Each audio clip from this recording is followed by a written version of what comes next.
हत्तीवर साखर वाटण्यात आली आणि आमचं नाव जिजा असं ठेवलं। आईच्या इच्छेखातर आम्ही 6 भाषा शिकलो।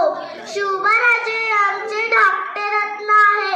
अतिशय कठीण परिस्थितीवर मात करून आम्ही शिवबाराजांना घडवले। अंगणातली तुळस, गोठ्यातली गाय, घरातली माय आणि यांच्यावर जर कोणी वाकडी नजरेने पाहत असेल तर त्यांची गैर करू नका, हे शिकवण आम्ही शिवबाराजांना दिले। आम्ही पाहिलेले स्वराज्याचे स्वप्न ते त्यांनी पूर्ण केले।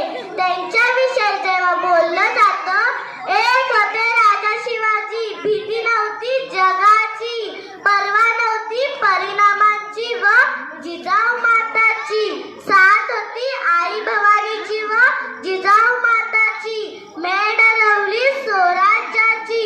म्हणूनच म्हणतात जय भवानी जय शिवाजी। म्हणूनच म्हणते बाळांनो, शिवबा